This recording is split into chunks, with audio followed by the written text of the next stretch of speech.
Hello, this is Dr. Danielle again and welcome back. I hope you watched the little video clip from Dr. Lipton. Wasn't it interesting? Putting money and energy together? I have another way of putting it for my clients who ask me the question, some people eat whatever they want, they do whatever they want, and they are in great health, and I just look at food and I get sick. Why is that? Well, just like with money, you have some people who are born, they are billionaires and they can spend their money and spend their money, and there is no end to it. They will end up still being billionaires, or even if they lose some, millionaires. Other people are born very poor money-wise. They have very few dollars. It's the same with energy. Some people are born with a lot of energy. They are multi-million energy rich.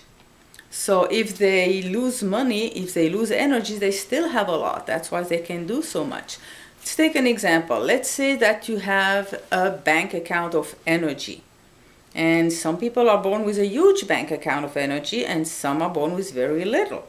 But every day you do spend energy money or energy dollars.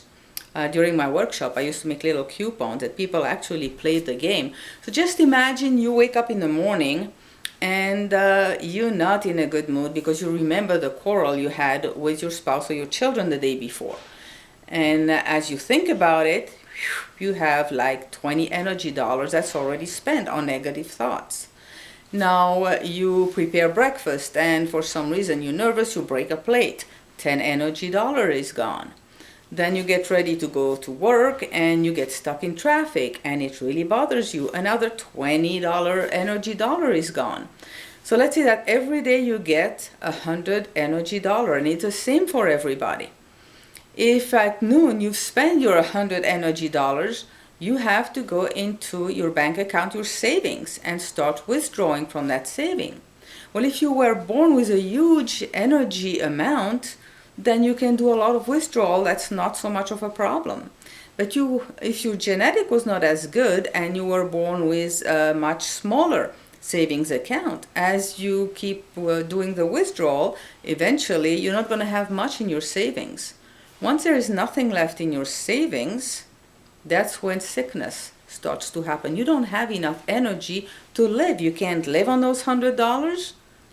But you don't have enough in your savings account. So what do? Well, luckily, we can replenish it. Good food, and I taught a few micro-training about what good food is, and energy food, thinking the right thoughts. Lots of things can be done to replenish that energy savings account. And in the next few micro-training, that's what we are going to talk about. We're going to talk a lot about the law of attraction and why you may not get what you want. What are the blocks to getting what you want? I want to tell you a little bit about me. Why did I get interested in that? Well, when I was 15, I was diagnosed with skin cancer, and I had surgery every 6 months.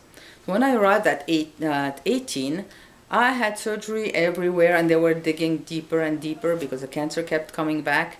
And I decided that, maybe there must be a different way. And I saw a poster on a telephone pole that talked about getting rid of cancer by eating raw food. So I attended the workshops.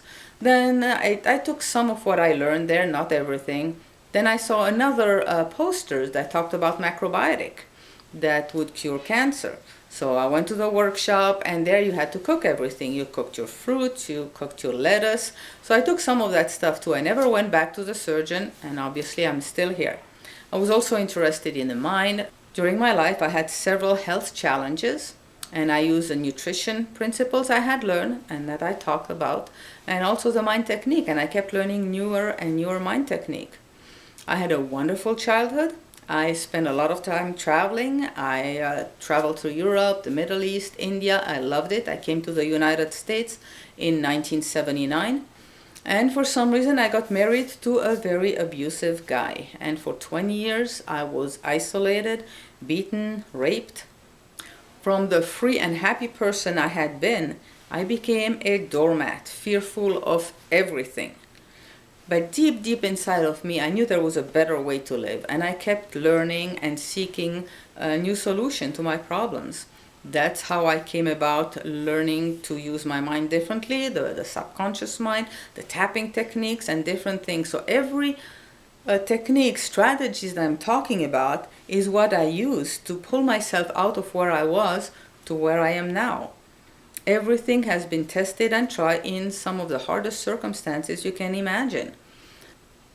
As I finally got the guts to ask for divorce, I had to run for my life. I tried to protect my children. They were taken from me. When they were teenagers, they ran away from their abusive environment, and I was arrested with my oldest daughter. I spent 6 months in maximum security, accused of a crime I had never committed. It was a nightmare. During this 6 months, I used every technique I had learned to keep myself alive and sane. So when I said it's tested and tried in difficult circumstances, it has been. I come from experience, not just from learning from books.